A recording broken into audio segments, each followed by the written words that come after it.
Meus irmãos e irmãs, a graça e a paz de nosso Senhor Jesus Cristo. Nós queremos explicitar aqui a nossa alegria de estarmos mais uma vez neste domingo entrando no seu lar e compartilhar adoração e reflexão. Nós estivemos participando nesta tarde e noite conosco de louvor, a participação de nosso irmão em Cristo, irmão Rodolfo, a quem nós já agradecemos pela participação. O objetivo é, através do nosso serviço, mesmo que com simplicidade, poder levar até você um vislumbre do que seria estarmos aqui juntos no nosso templo, louvando e adorando o nome de nosso Senhor Jesus Cristo. Chega um momento em que nós devemos, logo após louvarmos e engrandecermos o nome do Senhor, meditarmos na santa palavra de Deus, meditarmos na Escritura Sagrada, para que por meio dela o Senhor vivifique-nos, anime-nos, renove-nos e tenhamos, portanto, de Deus a força, a graça para sobrepujarmos as adversidades que nos permeiam, tanto quanto elas se avizinham e aproximam-se da nossa vida, da nossa experiência cotidiana. Eu quero então e convidá-la a abrirmos a Sagrada Escritura no Salmo 32. O Salmo 32, Salmo de Davi. Salmo 32 é o meu anseio e a minha oração, que Deus fale conosco nesta noite, por meio da sua palavra, e nos edifique para o louvor da sua própria glória. Quero convidá-lo, portanto, a lermos juntos o texto e te faço um pedido.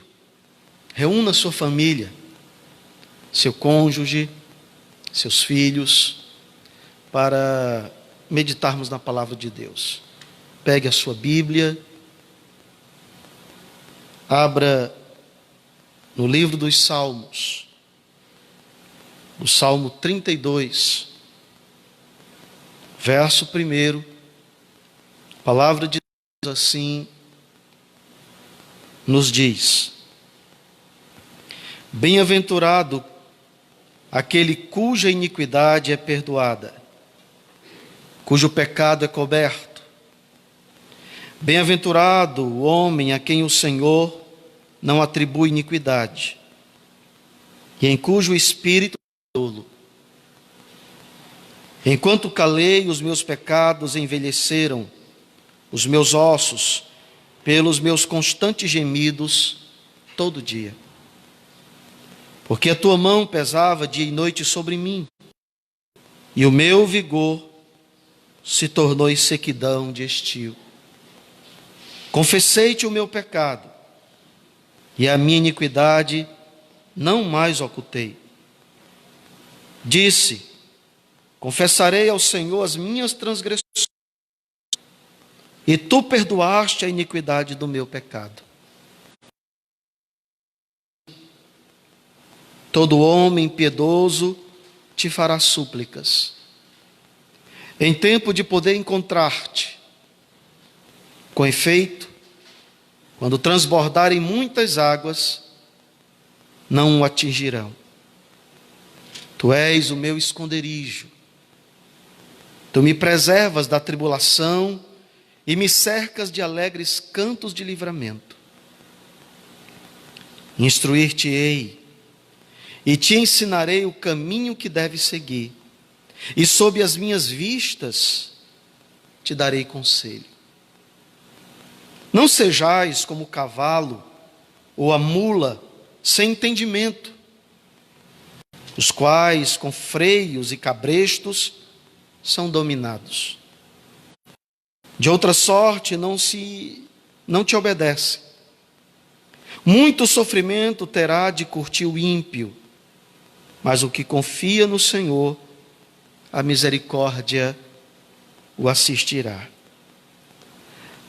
Alegrai-vos no Senhor e regozijai-vos, ó justos, exultai, vós todos os retos de coração. Bendito Deus, nós oramos nesse instante te agradecendo pelos momentos em que louvamos, em que te adoramos, através da liturgia do louvor expressada e reverberada em cada lábio, seja aqui, neste templo, nesta casa de oração, seja nos lares, onde teus servos e tuas servas louvaram e bendizeram o teu santo nome através do louvor. Agora, Senhor, nós somos necessitados e carentes da tua voz, altissonantemente sussurrando em nosso coração. Por isso te pedimos em nome de Jesus, que tu fales conosco, por meio da tua palavra, palavra que vivifica, palavra que é lâmpada para os nossos pés, luz para o nosso caminho, palavra que santifica-nos na verdade, pois a tua palavra é a verdade, a tua palavra testifica da verdade, a verdade encarnada na pessoa de nosso Senhor Jesus Cristo. Por isso, Senhor, eu te peço, nesse instante, em cada lar, em cada mente e em cada coração, teu Santo Espírito cative, ao mesmo tempo que nos ilumina, para transmitir com graça, com ousadia, o ensino, a instrução que emana da tua palavra. Pois é em nome de Jesus Cristo que nós te pedimos e já te agradecemos. Amém e graças a Deus. Meus queridos irmãos,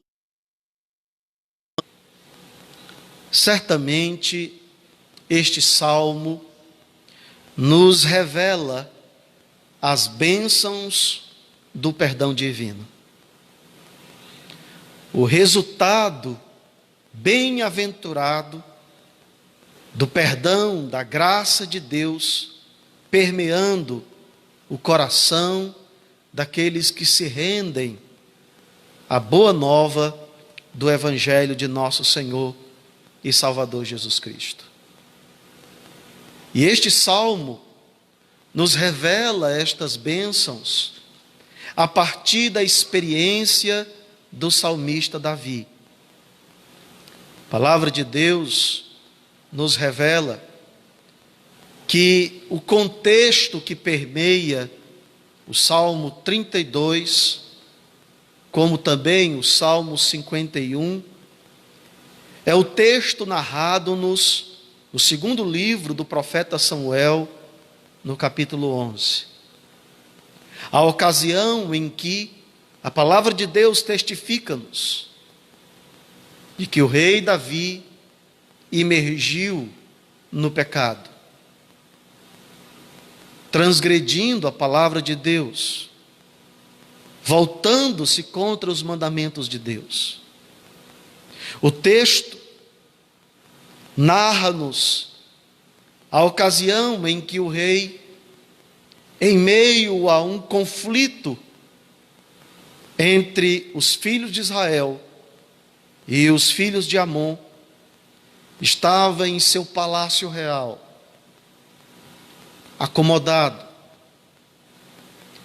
E enquanto observava a nação em seu palácio e a sua vizinhança,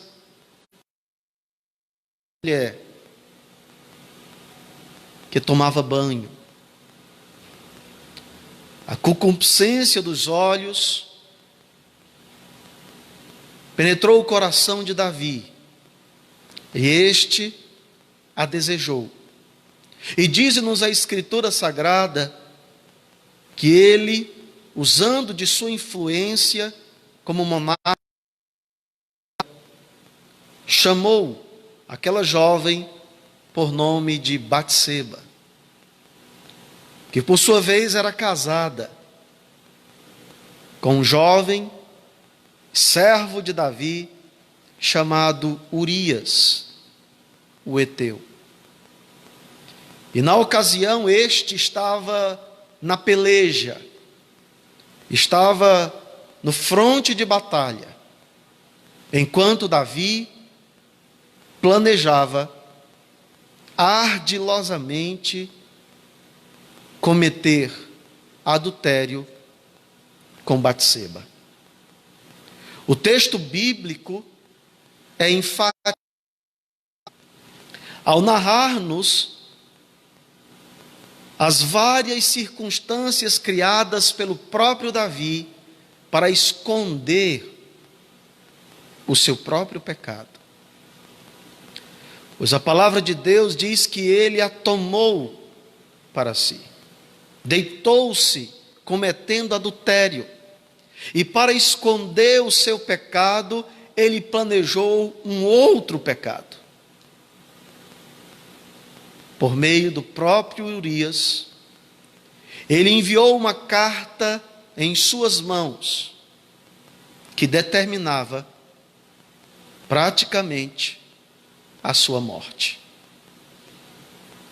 Meus queridos irmãos, a palavra de Deus revela-nos que Deus não se agradou da postura, das atitudes e do pecado de Davi.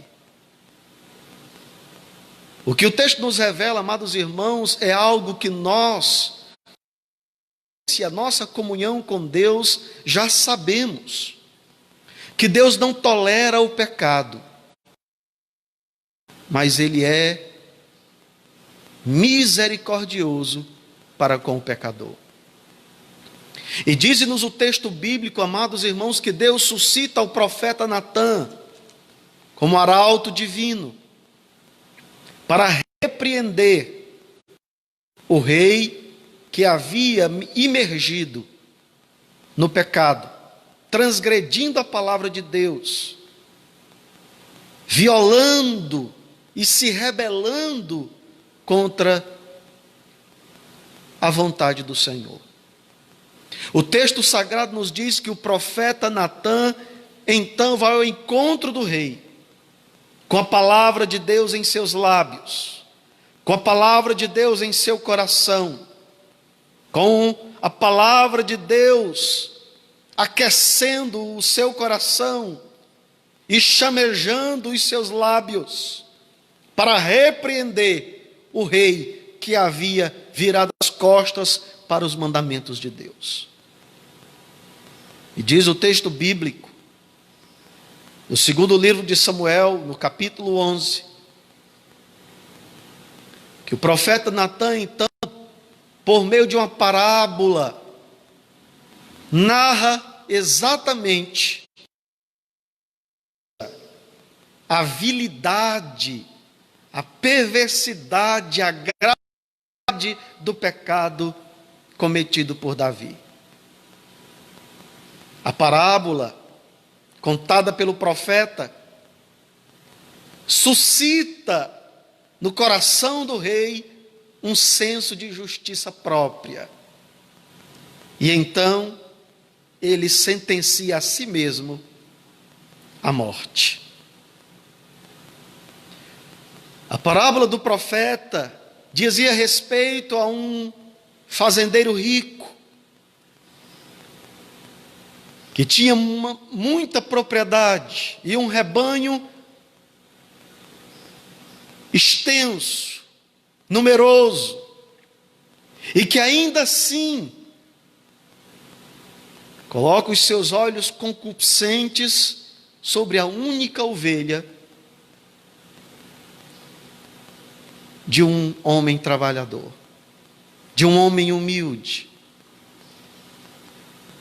E então toma esta única ovelha e ainda mata este jovem agricultor. O rei, por sua vez, ouvindo esta parábola, ouvindo esta narrativa por meio dos lábios do profeta, sentencia a si mesmo, pois ele diz: este homem é digno de morte. E imediatamente o profeta Natã então responde-lhe: este homem és tu, ó rei. Este pecado contra Deus. E diz-nos o texto, amados irmãos, que o profeta Davi e o rei Davi então se lança, se prostra diante da presença de Deus, imergido em si mesmo, como aquele filho pródigo que, alienado do pai, gasta todas as suas riquezas, e então, imergido na dor, no sofrimento e em meio à fome, ele cai em si. Ele se percebe, ele reconhece, ele discerne a gravidade do seu pecado, e então confessa: pequei contra Deus. E diz o texto sagrado que o profeta, mais uma vez, o responde: não te preocupes, ó rei, Deus já te perdoou. Meus amados irmãos, surpreende-nos e até intriga-nos a graça de Deus revelada nesta narrativa. Como a graça soberana de Deus nos acolhe, perdoando-nos, apesar dos nossos pecados, apesar das nossas ambiguidades, apesar das nossas ambivalências. O texto narra-nos a misericórdia de não nos tratar segundo as nossas obras, de não nos tratar segundo os nossos méritos, mas derramar a despeito dos nossos pecados sobre as nossas vidas a sua graça soberana, a sua misericórdia e o seu perdão que nos envolve em tudo aquilo que nós somos. Perdão de Deus. O perdão que Deus estendeu sobre Davi é o mesmo perdão que Ele em Cristo Jesus estendeu para todos aqueles que creem no Evangelho, para todos aqueles que se rendem à cruz, para todos aqueles que se prostram diante da cruz de Cristo Jesus e, arrependidos, com os corações quebrantados, se voltam.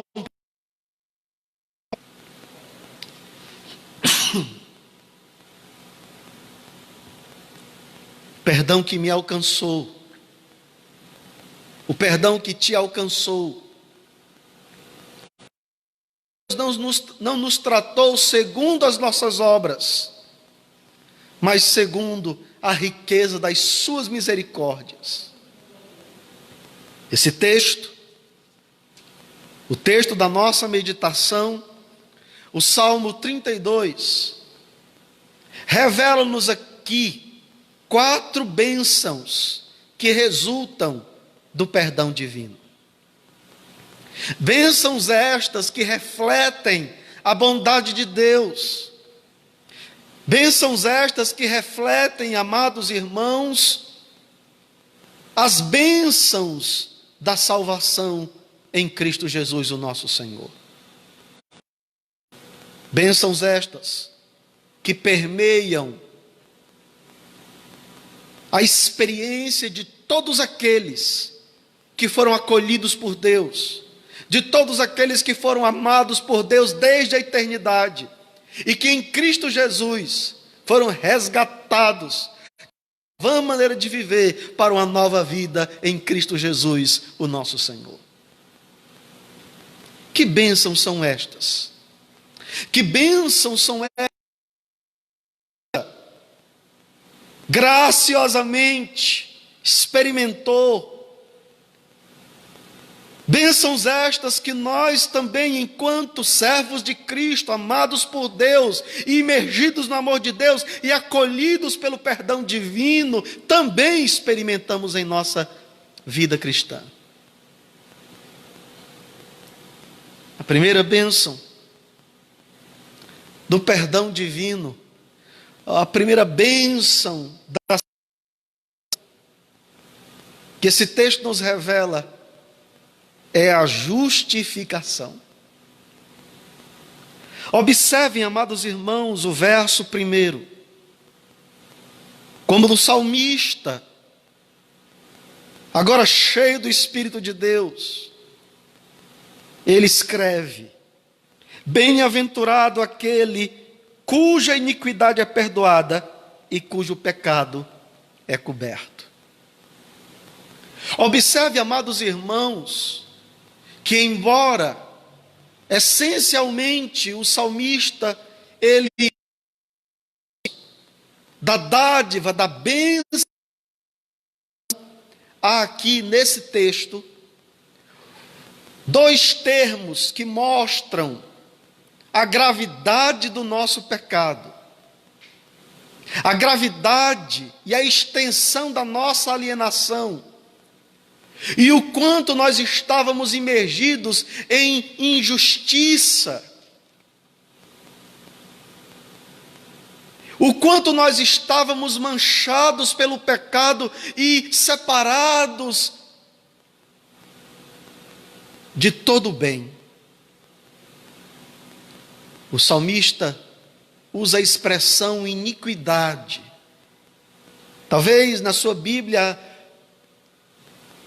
haja a expressão transgressão. E esta expressão, amados irmãos, fala-nos, remete-nos à rebelião do homem contra Deus, a rebelião deliberada do homem contra Deus. Ressalta que o pecado, conquanto seja uma realidade na nossa natureza e permeia cada aspecto do nosso ser, implica, sobretudo, em rebelião contra um Deus santo e justo. A outra expressão que aparece no verso 1 é a expressão pecado. O salmista, ele diz: bem-aventurado aquele cuja iniquidade é perdoada e cujo pecado é coberto.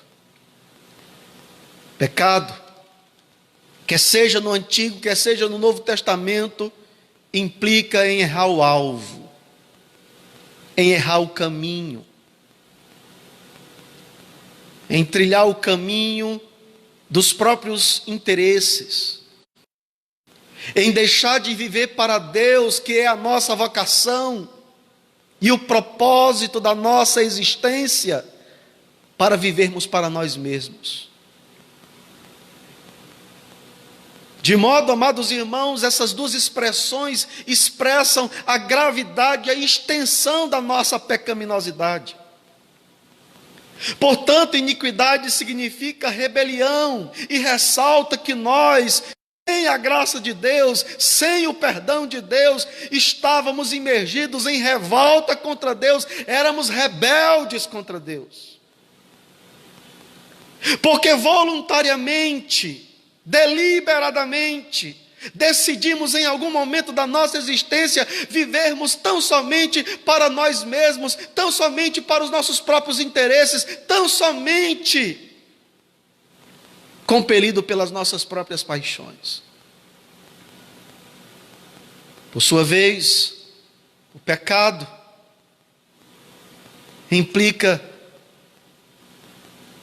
em revelar-nos o quanto nós caminhamos segundo os nossos próprios sentimentos, o quanto nós caminhamos segundo as nossas próprias paixões, nos alienando de todo o bem que nós só encontramos na pessoa de nosso Senhor Jesus Cristo.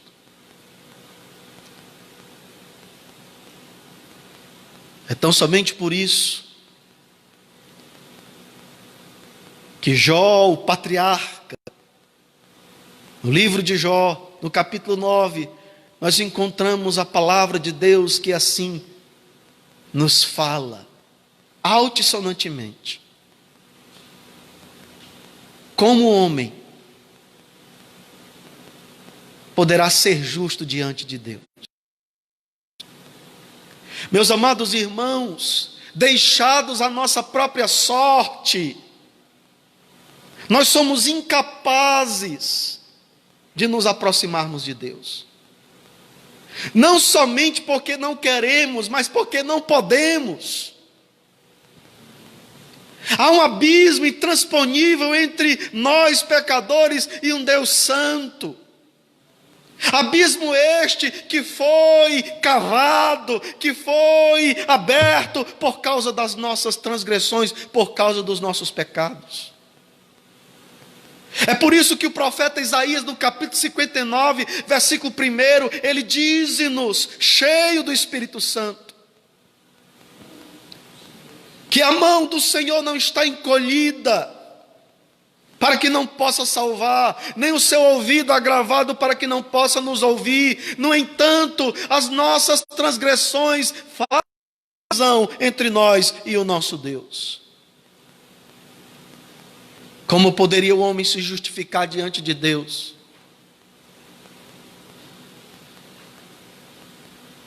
Como poderia o homem se aproximar de Deus?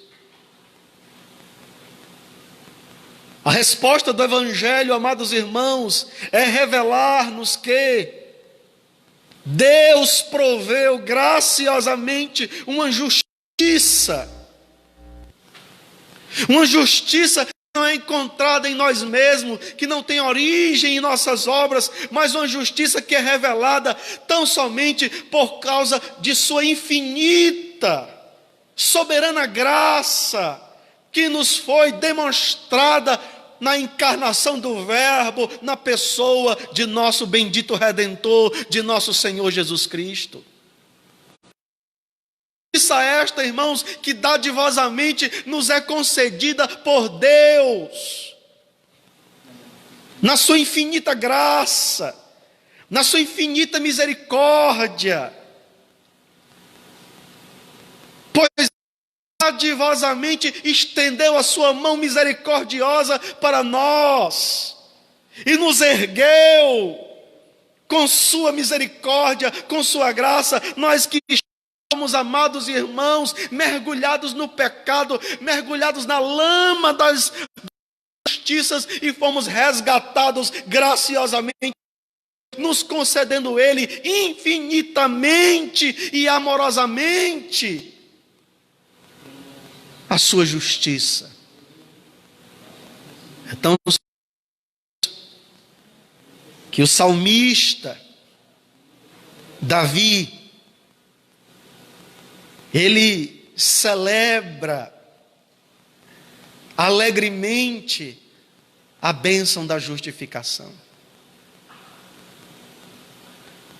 Justificação que significa, amados irmãos, que Deus não nos trata segundo os nossos méritos. Justiça esta, amados irmãos, que o apóstolo São Paulo fala-nos em Romanos capítulo 8, versículo 1. Nenhuma condenação há para os que estão em Cristo Jesus. Justiça esta, que o apóstolo São Paulo narra-nos ao escrever a carta aos Romanos, no capítulo 4, do versículo 4 ao versículo 6. Quando ele escreve aos Romanos, revelando dois personagens do que foram alcançados pela justiça de Deus, que foram perdoados por Deus, que Deus os alcançou graciosamente e lhes imputou a justiça do Evangelho, lhes imputou a justiça da graça, lhes imputou a justiça que é pela fé, a fé em Cristo Jesus nosso Senhor. Ele cita 4, verso 4 ao 6, o texto de Gênesis capítulo 15, verso 6, quando o texto sagrado diz que creu Abraão em Deus e isso lhe foi imputado para a justiça. Ele cita o Salmo 32, versículo 1, quando o salmista discerne pelo poder do Espírito que foi perdoado, que foi alcançado pela graça, que foi revestido não de uma justiça que é pelas obras, mas de uma justiça que é pela fé, uma justiça que tem origem na graça de Deus, nas dádivas de Deus. Paulo cita Davi, quando escreve em Romanos 4, do 4 ao 6, bem-aventurado é o homem cuja iniquidade é perdoada e cujo pecado é coberto.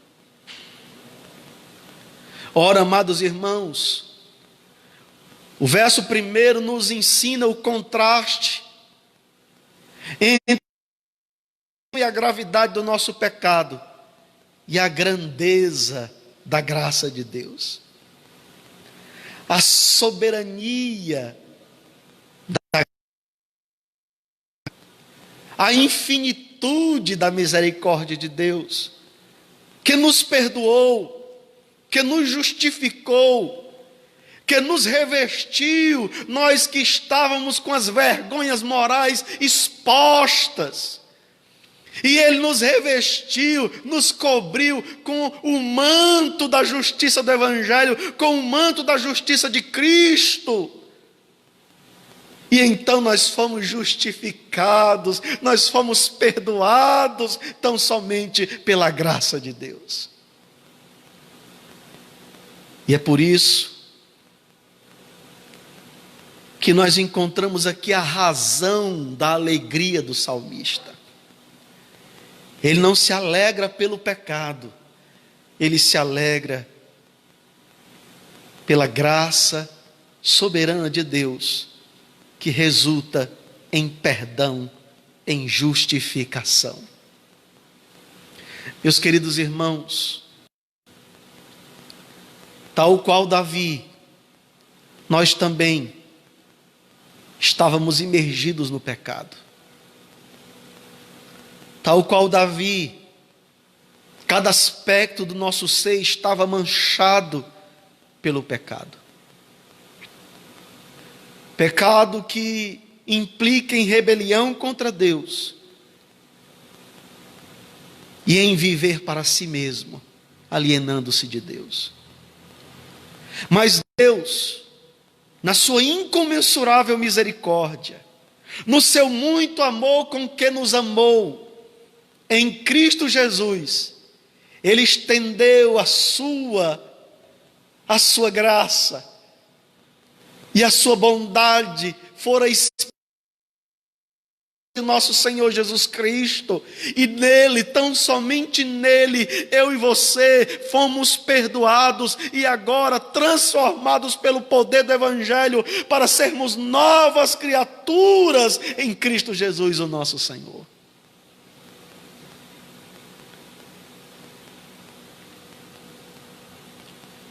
Esta é a alegria do a expressão bem-aventurados implica, irmãos, em uma felicidade e uma alegria indescritível. Não é suscitada pelas circunstâncias. Uma alegria que brota no íntimo do ser, no âmago da alma. A alegria de discernir, de compreender, de entender que fora perdoado, que fora acolhido, que fora abraçado pela graça de Deus e não mais está acorrentado pelas algemas do pecado, aberto para uma nova vida em Cristo Jesus. Pois eu e você não estamos mais sob condenação,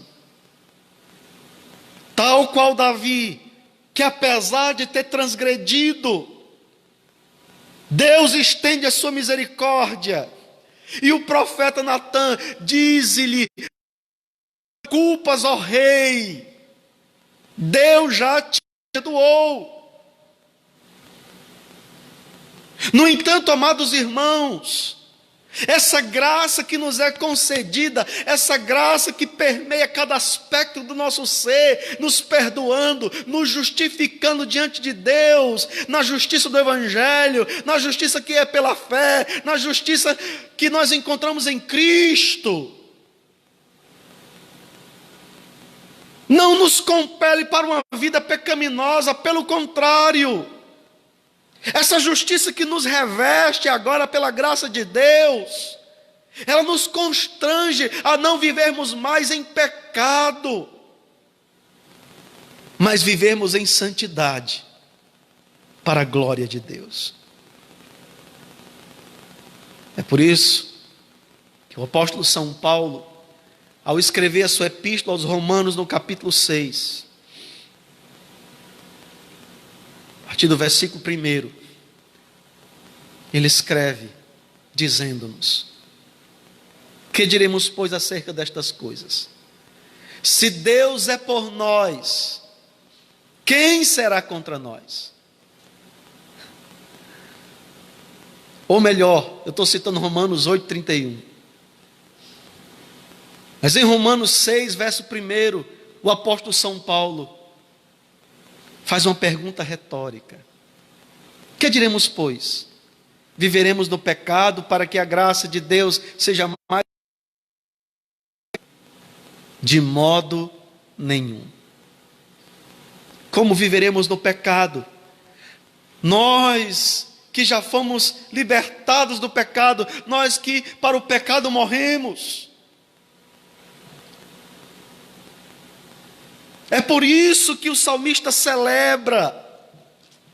Ele celebra a bondade de Deus, e então ele, em louvor, que expressa a graça de Deus, ele diz: bem-aventurado é o homem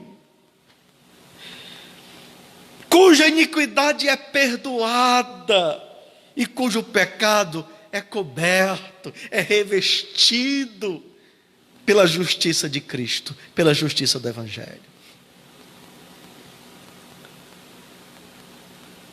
Mas percebam, amados, que na sequência do texto, a palavra de Deus nos revela que o salmista, ele demonstra, ele revela-nos a sua experiência, enquanto esteve imergido no pecado, e escondendo ou tentando escondê-lo. Ele diz-nos,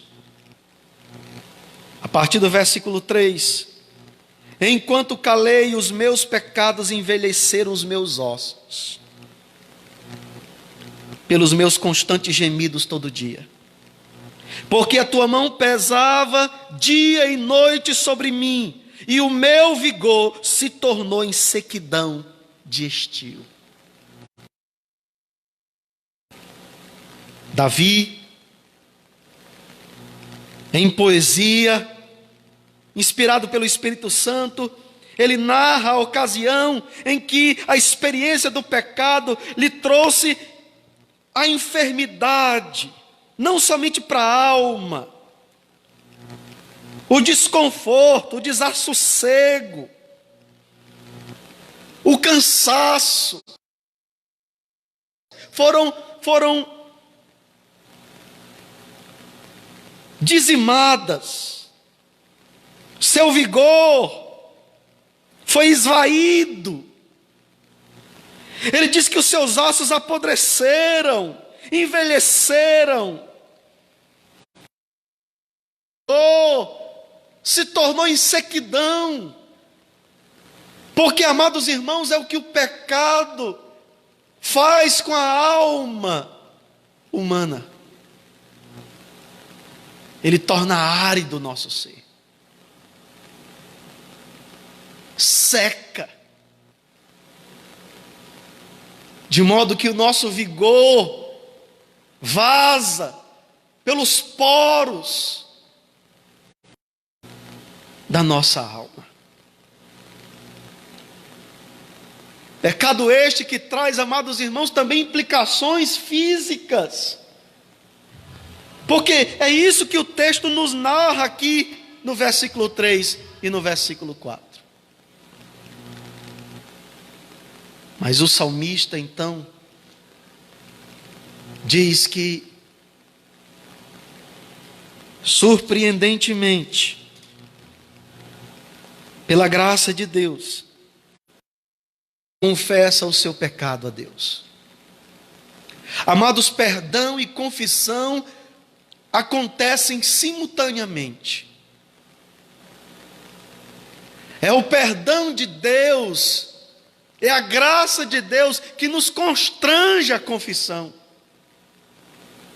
Sem a intervenção amorosa de Deus em nós, a nossa inclinação e a nossa atitude é querer esconder o nosso pecado, é querer refugiá-lo, não em Deus, mas no engano, no auto-engano. Fora o que acontecera com Davi, que para cobrir o pecado do adultério, ele então comete o homicídio.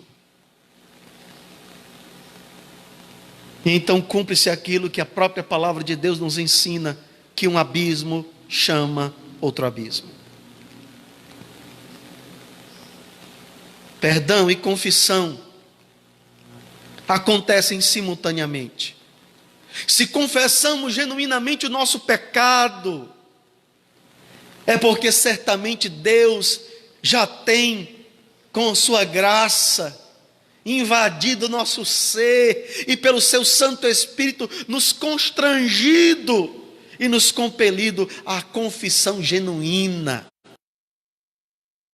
Confissão que revela que verdadeiramente nós nos arrependemos dos nossos pecados, estamos carentes e necessitados de Deus, e então certamente nós encontramos em Deus as mãos graciosas estendidas para levantar-nos e suscitar-nos da nossa vã maneira de viver.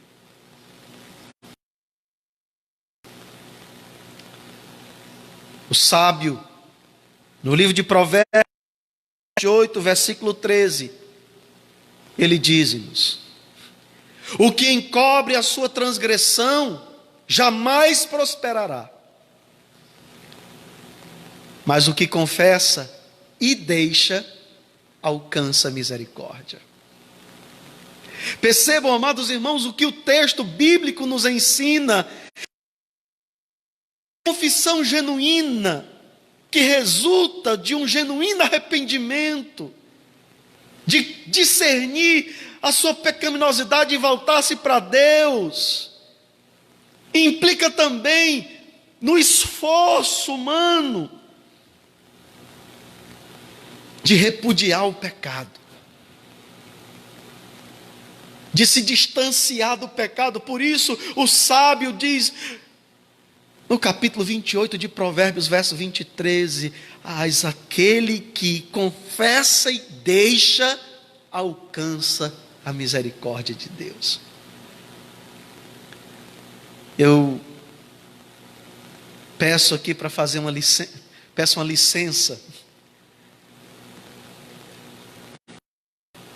para mudar um pouco o texto, sem mudar o seu sentido. Nas nossas traduções diz: aquele que confessa e deixa alcança a misericórdia. Eu gostaria de dizer a você que é a misericórdia de Deus que nos constrange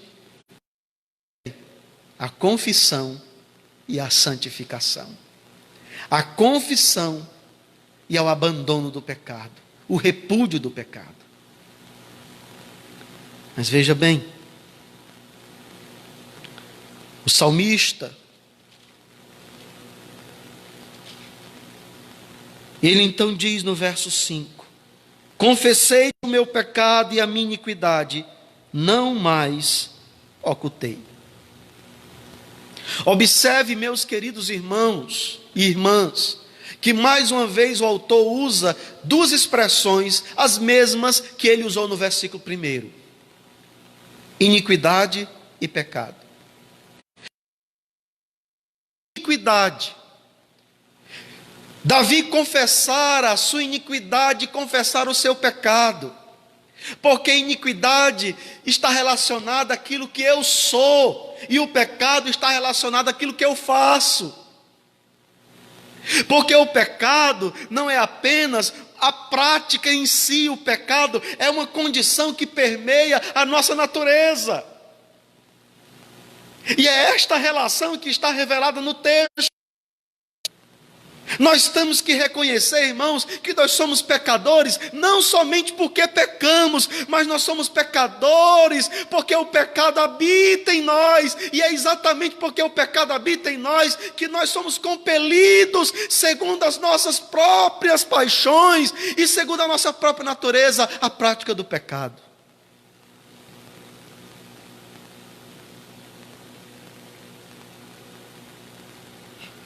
Então, somente por isso que o salmista diz: confessei-te o meu pecado e a minha iniquidade, não mais ocultei.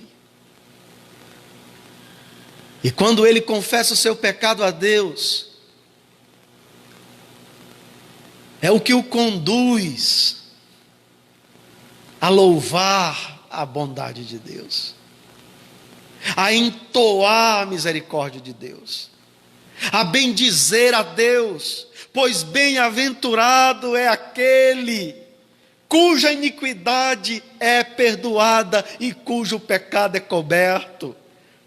Na cruz, amados irmãos, em Cristo Jesus, tanto a nossa iniquidade, ou seja, aquilo que nós somos, tanto o nosso pecado, ou seja, aquilo que nós fazemos, em Cristo Jesus, perdoado, foi cravado no madeiro, foi rasgada a cédula que era contrária a nós, quando Cristo foi pendurado no madeiro, e no ápice do seu sofrimento, ele disse: está consumado, e consumou-nos uma maravilhosa salvação, uma preciosa redenção, uma eterna redenção.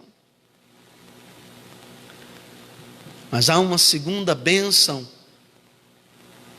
do perdão divino que esse texto compartilha conosco.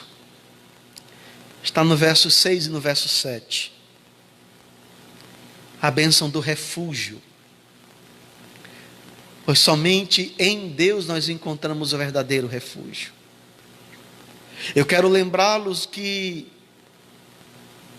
é da natureza pecaminosa buscar refúgio em si mesmo, buscar refúgio em suas próprias forças, buscar refúgio em seus próprios méritos, buscar refúgio em seus próprios recursos e em seus próprios meios. Davi tentou esconder o seu pecado, refugiando-se em seus próprios recursos, em seu próprio poder. Moisés, quando cometeu um homicídio no Egito, enterrou o cadáver e fugiu para o deserto, também buscando um refúgio. No entanto, meus irmãos, não há refúgio na religião, não há refúgio nas boas obras, há refúgio em Cristo Jesus. Olha o que o salmista diz no Salmo 31, verso 1: em ti, Senhor, me refugio, não seja eu jamais envergonhado, livra-me por tua justiça. É na justiça de Deus revelada em Cristo, revelada no Evangelho, que nós encontramos o nosso verdadeiro refúgio. É no refúgio do Evangelho que nós descansamos a nossa alma cansada e fadigada pelo fardo do pecado. É tão somente por isso que Jesus, em Mateus capítulo 11, verso 28, ele diz: vinde a mim todos vós que estáis cansados, sobrecarregados, e eu vos darei refúgio, eu vos aliviarei. Ah, meus queridos irmãos, assim como Davi encontrou refúgio na caverna de Adulão, nós encontramos refúgio em Cristo Jesus, nós encontramos refúgio no Evangelho da Graça, nós encontramos o nosso esconderijo debaixo das asas protetoras, das asas misericordiosas de nosso bendito Salvador.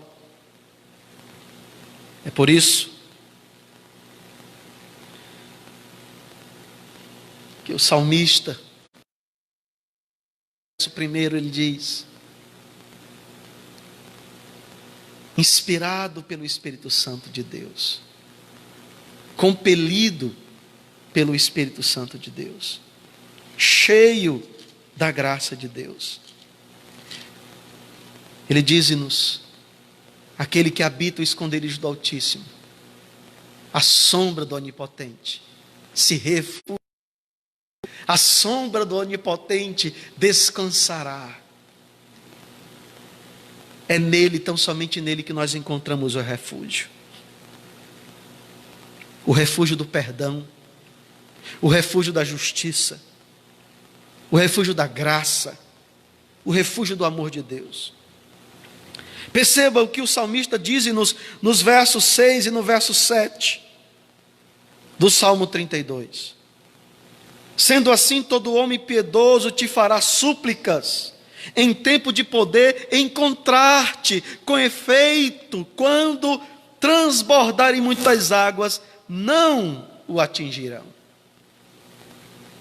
Esse texto, irmãos, tem um paralelo em Isaías capítulo 55, versículo 6.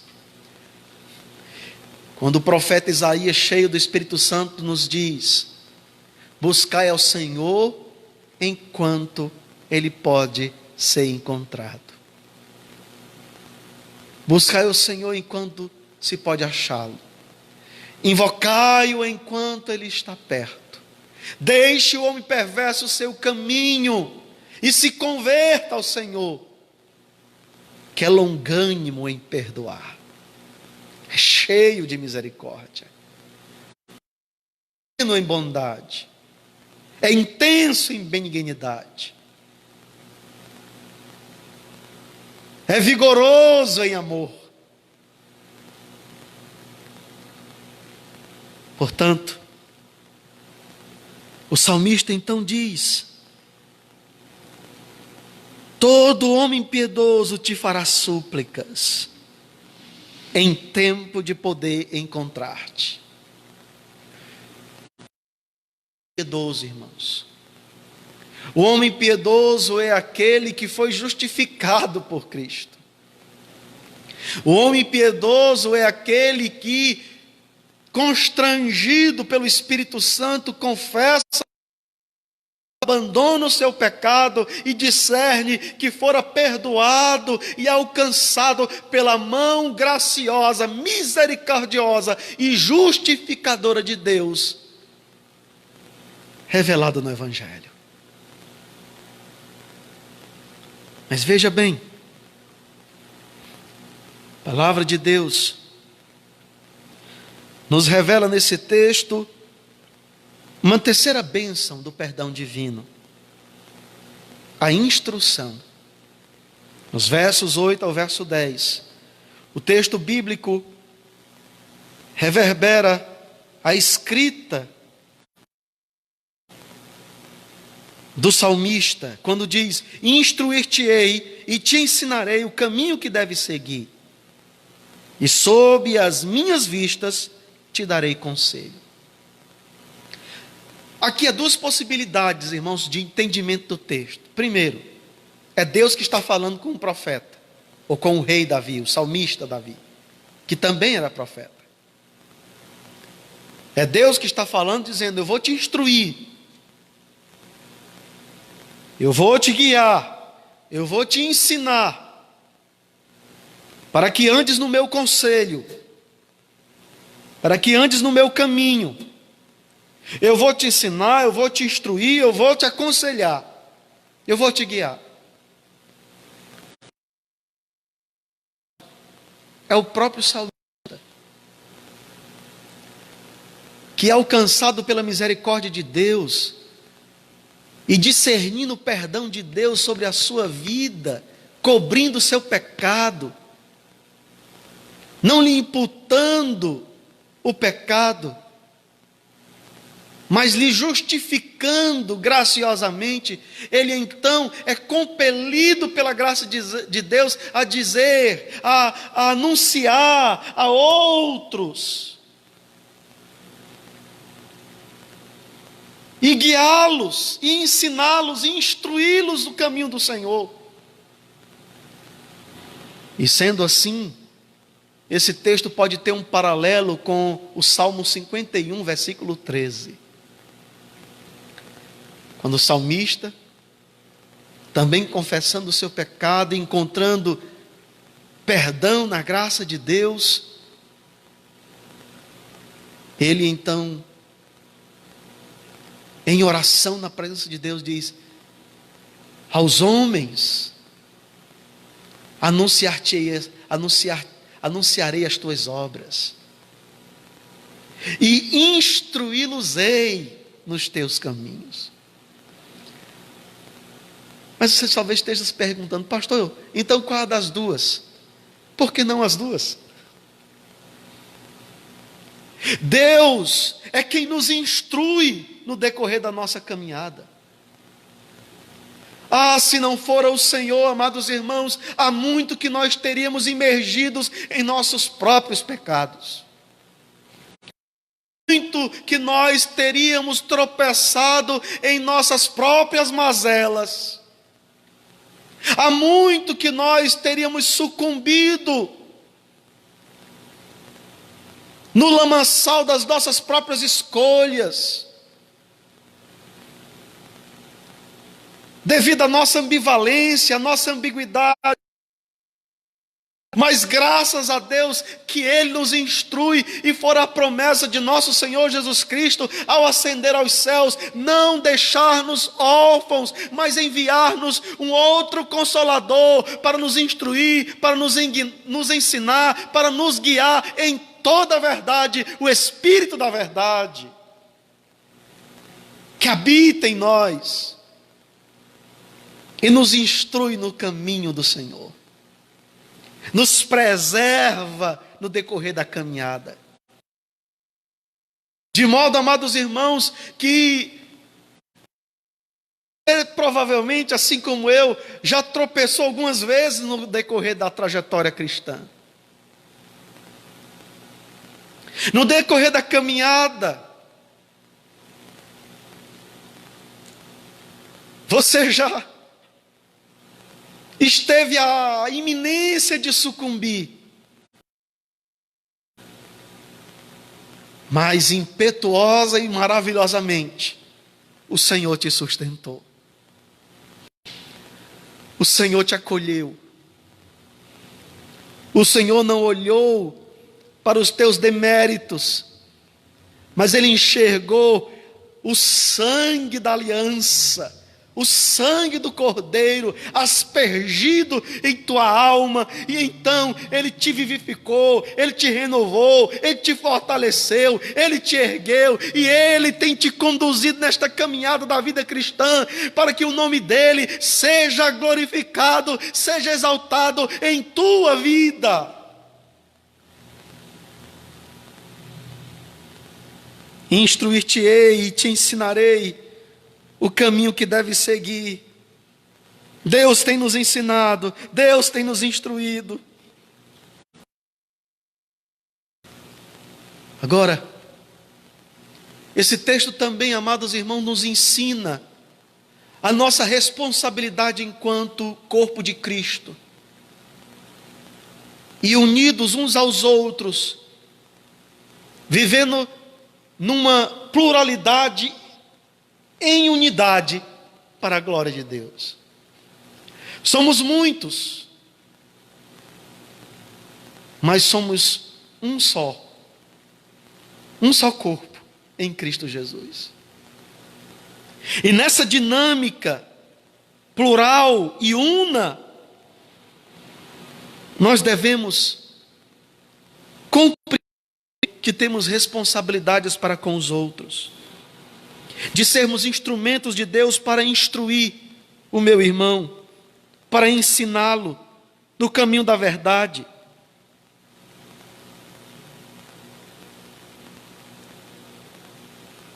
Para estender-lhe a mão, para levar-lhe um conselho, e assim, mutuamente, sermos fortalecidos na graça de Deus e continuarmos juntos na marcha da fé, juntos no caminho da graça, juntos na jornada, na peregrinação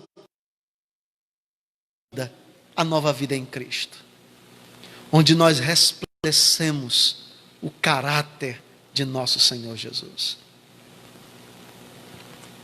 Mas há uma quarta bênção e última bênção do perdão divino que eu gostaria de compartilhar com você nessa noite.